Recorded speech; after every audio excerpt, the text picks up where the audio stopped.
The most dangerous thieves don't wear ski masks. They wear $3,000 suits and call themselves your boss. Welcome back to Karma Delivered. I'm Marcus. Today we leave the muddy streets and enter a different kind of jungle. A jungle of glass, steel, and forced smiles. The corporate world. Here they don't stab you in the back with a knife. They do it with a signature. Meet David, a senior account manager, the workhorse of his firm. While the executives played golf, David crunched the numbers. He was the invisible engine keeping the ship afloat. For the past 6 months, David had been bleeding for one specific client. We'll call them Titan Corp. Titan wasn't just a client. They were the golden goose, a massive account that brought millions into the firm. David managed their portfolio flawlessly. Late nights, canceled weekends, missed family dinners. He did the heavy lifting. But in the corporate food chain, the one who lifts the weight rarely gets the glory. That brings us to Vance, the firm's senior partner, David's boss. If David was the workhorse, Vance was the vulture. A parasite in a silk tie, Vance had a special talent. He would swoop in at the finish line and stamp his name on other people's success. Whenever Titan Corp praised the work, Vance was the one smiling on the Zoom calls, taking the credit. David hated him. Everyone hated him. But you don't cross a senior partner, especially one who controls your end-of-year bonus. By late January, the Titan account closed a massive quarter. A record-breaking win. The CEO of Titan Corp, Mr. Sterling, was thrilled. But Sterling wasn't a fool. He knew Vance was just the talking head. He knew exactly who was pulling the all-nighters. Sterling wanted to personally reward the soldier in the trenches. So, he arranged a gift. A legendary, exorbitant thank you package. 4 VIP suite tickets to the Super Bowl. With sideline passes, street value? Easily over $10,000. An unforgettable, once-in-a-lifetime experience. Sterling had the package couriered directly to David's office, addressed to David personally. But timing is everything in a tragedy, and fate has a twisted sense of humor. The day the courier arrived, David wasn't there. He was taking his first sick day in 2 years. The envelope sat on his desk, unopened, vulnerable. And who happened to stroll past David's empty desk, looking for a file? Vance saw the envelope. He saw the Titan Corp logo in the corner. A normal man would have left it alone. But greed is a disease. Vance picked it up, slipped his finger under the seal, and the theft of the century began. Vance pulled the heavy cardstock from the envelope. The gold foil caught the harsh light of the office.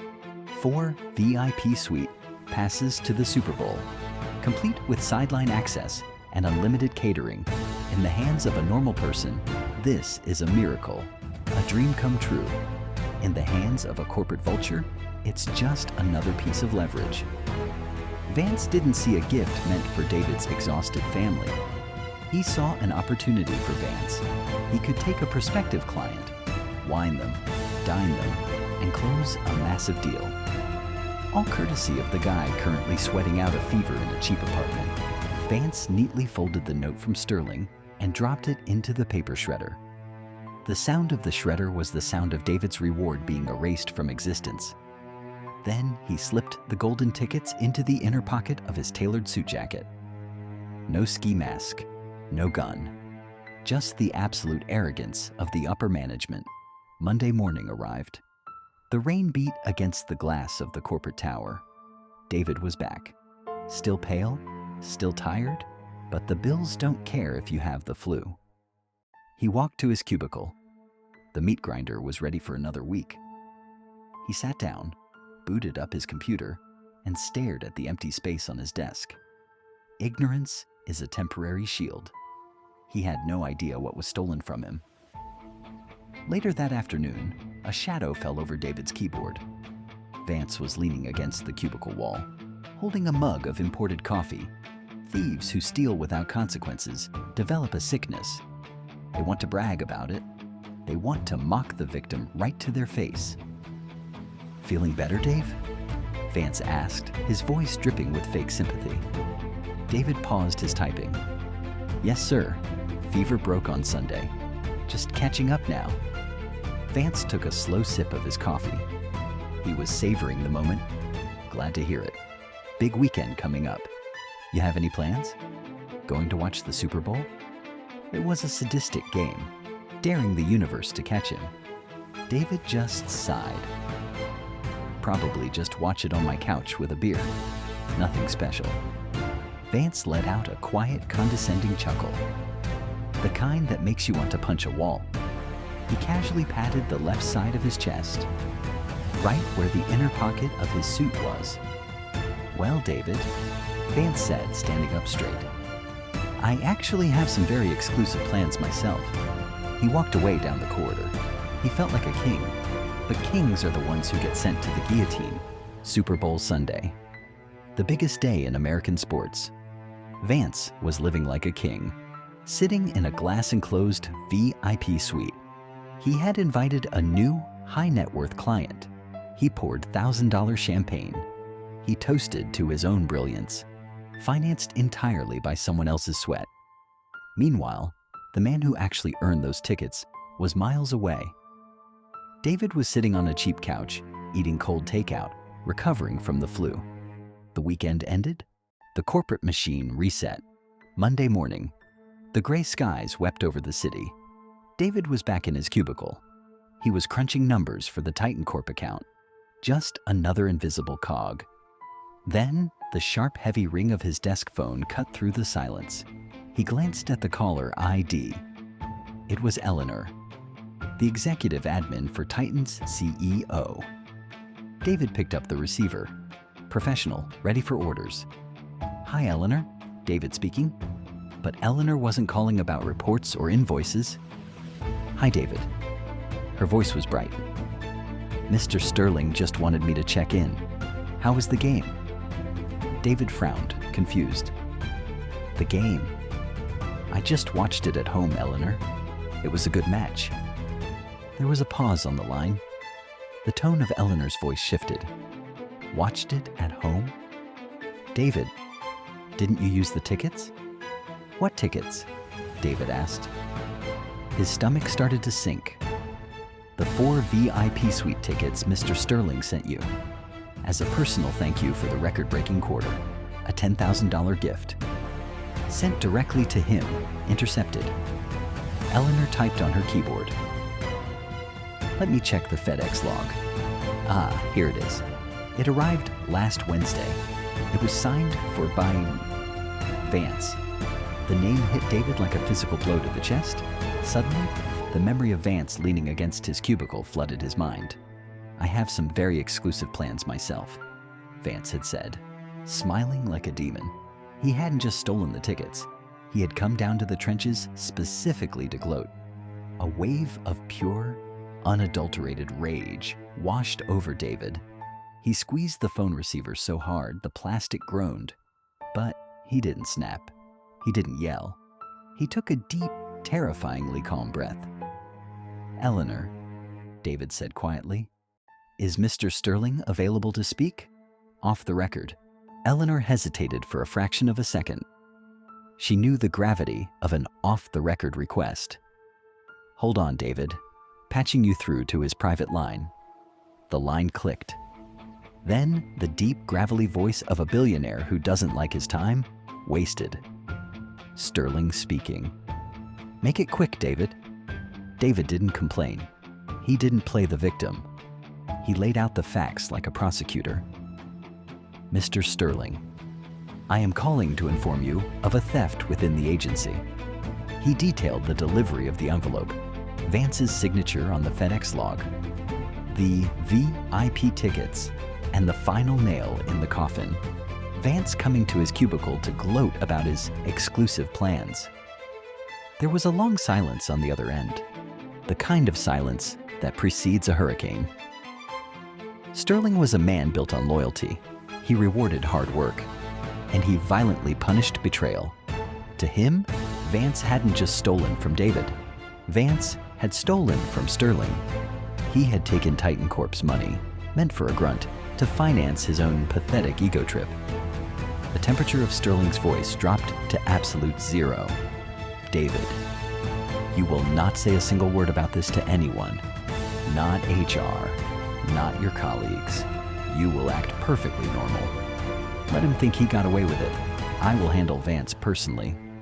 Just enjoy the show. The line went dead. Click. David put the receiver down. The weight on his shoulders was completely gone. He looked across the office floor, straight into Vance's glass corner office. Vance was leaning back, feet on his desk, laughing loudly on a phone call. Oblivious. David just smiled. A cold, microscopic smile. The smile of an executioner pulling the lever. 48 hours passed. The corporate machine hummed along. Then, on Wednesday morning, an email hit every inbox in the executive suite. Subject, urgent, mandatory meeting. Sender, Office of the CEO, Titan Corp. Panic rippled through the agency. When the golden goose honks, everyone jumps. But Vance didn't panic. Vance read the email and saw dollar signs. He thought his brilliant networking at the Super Bowl had paid off. He thought Titan wanted a bigger contract. He straightened his $3,000 tie, preparing to be crowned. Meanwhile, the agency's largest glass boardroom was being prepped. The stage was set. The Trojan horse had arrived at the gates, and the slaughter was about to begin. Friday morning, 9 a.m. The glass boardroom felt like the inside of a pressure cooker. The agency executives filed in, carrying their coffees and their anxieties. But Vance? Vance strutted in like a peacock who owned the zoo. He took a seat right near the head of the mahogany table, assuming his proximity to power. A minute later, David entered, quiet, unnoticed, a ghost in the corporate machine. He took a seat in the far back corner, the perfect vantage point for an execution. Vance spotted him. He couldn't resist one last stab of condescension. Glad you could make it, Dave. Vance smirked. Take good notes. This is how big deals are made. David didn't blink. I'll take excellent notes, sir. Every single word. At precisely 9:02 a.m., the heavy double doors swung open. The air was instantly sucked out of the room. Mr. Sterling walked in. He didn't look like a client ready to sign a contract. He looked like a 4-star general walking onto a battlefield to inspect a firing squad. And he hadn't come alone. Meet Stephanie, Titan Corp's chief financial officer. In the corporate world, she was the Grim Reaper. When Stephanie showed up, someone was losing their livelihood. She didn't carry a briefcase. She carried a thick black leather binder. Vance, completely misreading the lethal temperature of the room, stood up. He plastered on his biggest, fakest, $1,000,000 smile. Mr. Sterling, Stephanie, what an unexpected pleasure. Welcome to our offices. Vance extended his hand across the mahogany table, waiting for the golden handshake. Sterling stopped. He looked down at Vance's extended hand. He looked at it the way a man looks at a diseased rat in his kitchen. He didn't shake it. He didn't even acknowledge it. The silence in the boardroom was absolute. You could hear the hum of the air conditioning. Vance's smile twitched. He slowly pulled his hand back, his brain frantically trying to compute the error. Sterling sat down at the absolute head of the table. Stephanie remained standing behind him. The enforcer, the agency's CEO, nervously cleared his throat, trying to break the ice. So, Mr. Sterling? Sterling simply raised a single index finger, a universal gesture for absolute silence. The CEO snapped his mouth shut. The Trojan horse had successfully delivered its payload. The doors were bolted. The slaughter was here. Sterling slowly lowered his hand. He laced his fingers together and rested them on the heavy mahogany table. His eyes bypassed the CEO. They bypassed the vice presidents. They locked dead onto Vance. It wasn't a look of anger. It was the clinical gaze of a butcher inspecting a slab of meat. Vance, Sterling said. His voice was quiet, but it commanded every molecule of air in the room. Before we discuss the new quarter, I want to ask you a personal question." Vance visibly relaxed. He let out a breath he didn't know he was holding. A personal question? That meant Sterling liked him. That meant the networking had worked. Vance beamed, his chest puffing out. "Of course, Mr. Sterling, anything at all." Sterling leaned in, the predator preparing to strike. "Did you enjoy the Super Bowl on Sunday?" Vance took the bait. He didn't just bite the hook, he swallowed the entire fishing rod. He threw his hands up in a gesture of grand excitement. "Oh, it was absolutely phenomenal, sir." In the back corner of the room, David sat completely still. Watching, "I actually took a prospective client." Vance bragged to the entire boardroom. "We had an incredible time.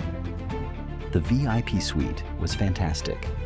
The catering, the view, top tier. He was digging his own grave with a solid gold shovel. And he was proud of it." The agency CEO smiled, thinking Vance had scored points with their biggest client. Stephanie, standing behind Sterling, didn't smile. She slowly opened her black binder. Sterling let Vance finish his arrogant monologue. He let the silence return to the room. Then, Sterling nodded slowly. "I'm very glad to hear that, Vance. Truly." He tilted his head just a fraction of an inch. "But I have just one more question." The temperature in the room instantly plummeted. The executives felt a sudden chill. Vance's smile faltered slightly, the survival instinct in his brain finally waking up. "And what is that, sir?" Vance asked, his voice suddenly tight. Sterling looked past Vance. He looked straight into the dark corner of the room. Where was David sitting? The smile was wiped off Vance's face, like blood off a surgical table. The silence returned. But this time, it was deafening. It was the sound of a career dying. David?" Vance stammered, his eyes darting around the room like a trapped rat. Sterling stood up slowly, a towering figure of corporate judgment. "Yes, Vance, because I didn't send those tickets to you. I sent them to him." The air in the boardroom didn't just freeze. It shattered into a million sharp, suffocating pieces. You could literally hear Vance's heartbeat echoing in his throat. The rapid thumping of a prey caught in a snare. The other executives instinctively pushed their chairs back. Nobody wants to be near ground zero when a bomb goes off. Vance activated his only remaining defense mechanism: corporate bullshit. "Well, Mr. Sterling," Vance stammered, wiping sweat from his forehead. "It's just a slight misunderstanding. You see, firm policy dictates that all client gifts over a certain value are considered agency property." He looked at his CEO, begging for a lifeline. "Isn't that right, sir? We distribute them for business development." The CEO looked at the ceiling. He looked at the floor. He looked anywhere but at Vance. That's when the executioner cleared her throat. Stephanie.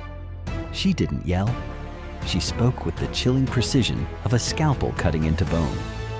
"Actually, Vance," Stephanie said, flipping open her black leather binder, "according to subsection 4B of your firm's own bylaws, gifts explicitly addressed to a subordinate's personal attention are exempt." Vance swallowed hard. His throat was bone dry. "Furthermore," Stephanie continued, not missing a beat, "intercepting a sealed package addressed to another individual without their consent is a direct violation of federal mail tampering guidelines." She closed the binder with a loud, heavy snap. It sounded like a gunshot.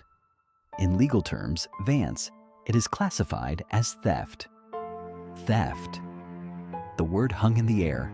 A scarlet letter burned into Vance's forehead. He looked frantically at David. A silent, pathetic plea. "Save me. Tell them it's fine." But David just sat there, his hands folded neatly on his lap. David didn't offer a lifeline. He just stared back with eyes as cold as the bottom of the ocean. Sterling leaned forward again. The final judgment was at hand. "You stole from my hardest worker, Vance. you intercepted a reward meant for his sweat and blood. And you did it to impress a client you lacked the competence to win on your own. Every word was a hammer blow to Vance's ego. His $3,000 suit suddenly looked like cheap rags. The agency CEO finally found his voice, a pathetic, squeaky attempt at damage control. "Mr. Sterling, please. We assure you this will be handled strictly internally." Sterling snapped his head toward the CEO. The glare was lethal enough to melt lead. "You will handle nothing," Sterling growled. "I am handling this. Right now. In this room." He turned back to the trembling shell of a man that used to be Vance. The execution was entering its final phase. Sterling placed both hands flat on the mahogany table. He looked around the room, establishing total dominance. "Here is exactly what is going to happen," Sterling announced. The tone was not a negotiation. "If your agency wants Titan Corp to remain a client..." The agency CEO nodded so fast his neck could have snapped. Millions of dollars were hanging by a thread. "Vance will reimburse David for the exact market value of the stolen items." Vance blinked. His brain was misfiring. "Or reimburse?" Stephanie stepped forward, the Grim Reaper opening the ledger. 4 VIP suite, passes to the Super Bowl, purchased at a premium. Total value, $12,500. Vance gasped. It sounded like he had been punched in the stomach. $12,500? "And," Stephanie continued, completely ignoring his pain, "the $800 steak dinner you expensed to the firm under a fraudulent client code on Sunday." Vance's face turned the color of wet ash. He was completely cornered. Total reimbursement due immediately. $13,300, Stephanie concluded. Sterling leaned back in his chair. "You will write a personal check to David, right now." "Extortion? Maybe. But when you steal from the working class, it's just a late fee on your karma." Vance looked around the room. He was looking for mercy. He found none. The eyes of his colleagues were screaming at him to pay the damn money. With trembling hands, Vance reached into his expensive leather briefcase. He pulled out his personal checkbook. The ultimate humiliation. He uncapped his fountain pen, the pen he usually used to steal credit, now used to surrender. The scratch of the nib against the paper echoed in the silent boardroom. He signed his name. He tore the check from the booklet. A piece of his ego ripped away. Vance slowly slid the check across the polished table. Stephanie intercepted it. Her eyes scanned the numbers like a machine. She nodded once to Sterling. The debt was valid. Stephanie walked over to the dark corner of the room and handed the check to David. David took it. He didn't gloat. He didn't smile. He just folded it and put it in his pocket. "Thank you, Vance," David said. His voice was quiet, but it cut deeper than a knife. Vance closed his eyes, physically destroyed. The checkmate was complete. But Sterling wasn't quite finished. "One last piece of business," the billionaire said, standing up. Sterling stood at the head of the table, a titan looking down at the wreckage he had created. He buttoned his suit jacket. The crisp sound of fabric was the only noise in the room. He turned his attention away from Vance, as if Vance no longer existed. He looked at the agency CEO. "Titan Corp represents 20% of your firm's annual revenue," Sterling stated. "A cold, hard fact. I do not entrust my money or my business to thieves." The CEO swallowed hard. "I completely understand, Mr. Sterling. We will take disciplinary action immediately." Sterling shook his head. "No, I will dictate the terms. Effective immediately, Vance is removed from the Titan Corp account, completely. He will not touch a single file. He will not be copied on a single email. He is a ghost to us." Vance weakly raised his head. "Sir, please, my end-of-year bonus. It's tied to the Titan account." Sterling didn't even look at him. He just addressed the CEO. I assume his bonus structure will be adjusted? The CEO nodded vigorously. Absolutely, sir. Reduced to 0. Instantly. Vance buried his face in his hands. The $10,000 theft just cost him a $50,000 bonus. Sterling turned his gaze to the dark corner of the room, toward David.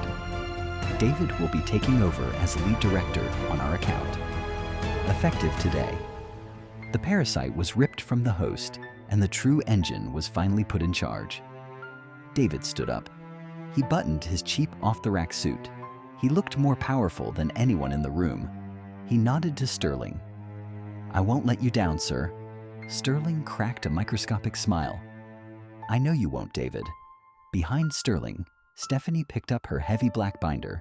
She placed it under her arm. The Grim Reaper's scythe was returning to its sheath. Gentlemen, Sterling said, we are finished here. Sterling and Stephanie walked out. The heavy double doors swung shut behind them. The hurricane had passed. It was time to assess the wreckage. The other executives didn't say a word. They silently gathered their things and hurried out of the room. No one looked at Vance. No one offered a hand. He was radioactive. David walked slowly toward the exit. He paused just behind Vance's chair. He didn't need to gloat. The $13,300 check in his pocket was heavy enough. David stepped out into the hallway, the new king of the office. Leaving the vulture to rot in the cage he built himself. The aftermath of a corporate execution is remarkably quiet. There are no sirens, no police tape, just the silent transfer of power. That evening, David didn't go straight home. He stopped at the bank. He slid the heavy, expensive paper of Vance's personal check into the deposit slot. The machine whirred. The screen flashed green. $13,300 cleared. He didn't get to attend the Super Bowl. He didn't get the VIP champagne. But as he walked into the cold night air, he realized something. Watching his arrogant, thieving boss squirm in that boardroom, bleeding cash, that was better than any front row seat on earth. David smiled, a genuine, victorious smile. As for Vance, his descent into corporate hell was swift. The firm couldn't fire him immediately without a messy legal battle, but they didn't need to. They just put him in a glass box and let him suffocate. His clients were reassigned, his $50,000 bonus was erased, and the whisper network of the office is more lethal than any HR department. Everyone knew he was a thief. He was the vulture whose wings had been violently clipped. He tried to play the alpha predator, but he forgot the fundamental rule of the corporate jungle. Never steal from the guy doing all the actual heavy lifting. Because when the machinery finally drops on you, no one is going to help you carry the weight. This is Karma Delivered, and I am your host, Marcus. If you enjoyed watching this corporate parasite get legally extorted, hit the like button. It feeds the algorithm, and it feeds my soul. Subscribe to the channel. The slaughterhouse is always open, and we have plenty more executions scheduled. Tell me in the comments down below, what is the most arrogant thing a boss has ever stolen from you? Was it a bonus, a promotion, or just your dignity? Let the world know your flavor of vengeance. Until next time, keep your head down and do the work. But if they ever try to take what's yours, burn their empire to the ground. Good night.